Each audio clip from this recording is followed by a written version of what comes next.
would you leave out? I think, you know, when I look, it's tough because they had a good year, but they were 9-8 in their last 17 games. Talking Southern Cal, the Trojans. And I'll hear all about the West Coast and the East Coast bias. I don't want to buy that nonsense. Bias. It's just facts of life.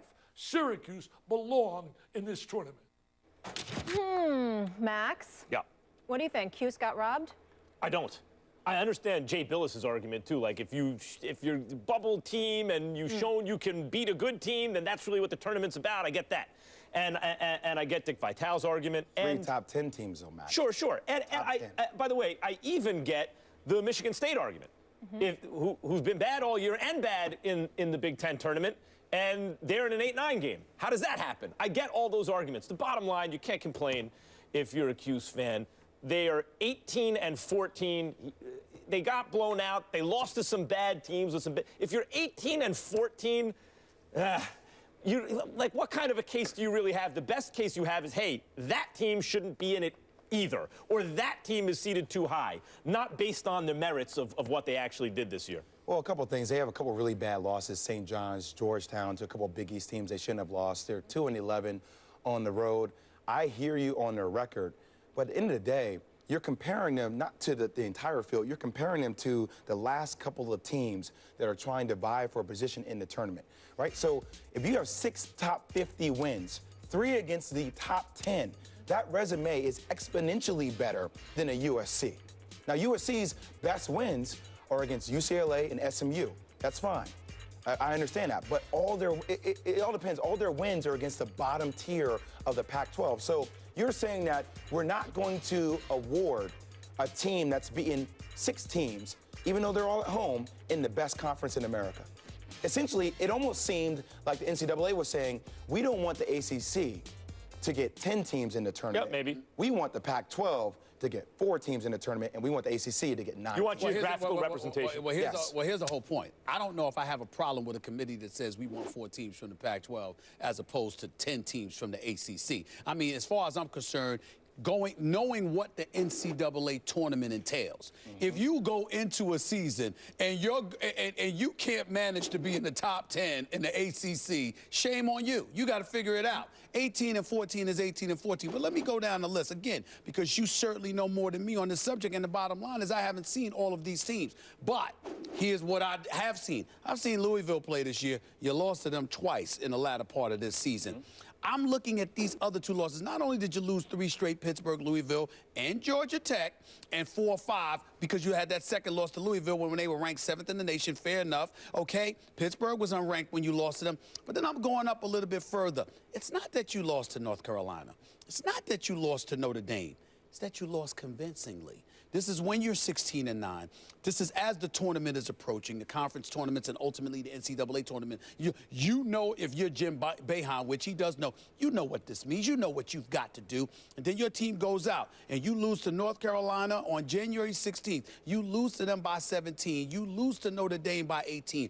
Those kind of things say something to me. True. Because when you know what's down the pike and you still wet the bed like that, plus you close out the season weekly, plus you go 2-11 on the road as you just Plus you've been blown out by a bad team. And by the way, plus you've been blown out by a bad team. And let's not forget, we want to act like, you know, aesthetics don't matter.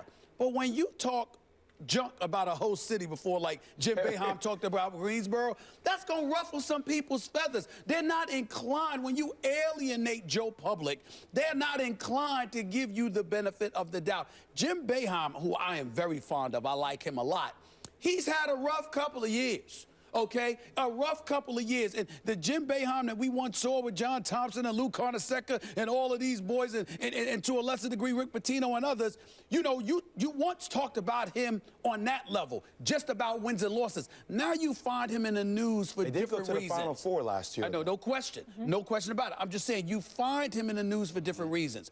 Those are the kind of things where I'm not questioning his record. I'm not questioning whether his cachet deserves it, because it clearly does. I'm saying when you alienate people at the wrong time and you on the bubble, you done messed up. Yeah. I would say 3 things. Number 1, I think it's very ironic that in the first round of NIT, Syracuse is playing UNC Greensboro.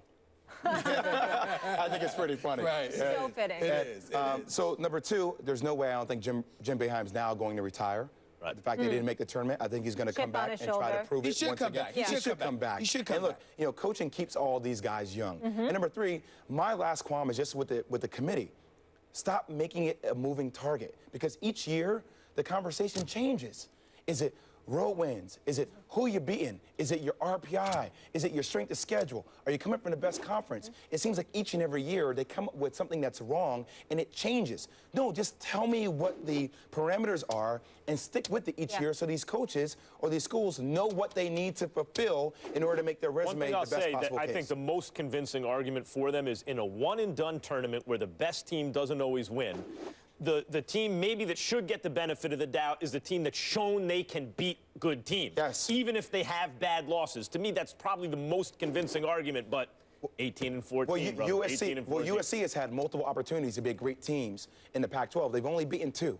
So times that times 3, that's what Syracuse has been able to do. So granted, all these teams have been blown out. He mentioned Georgia Tech beating Syracuse. Georgia Tech also beat North Carolina.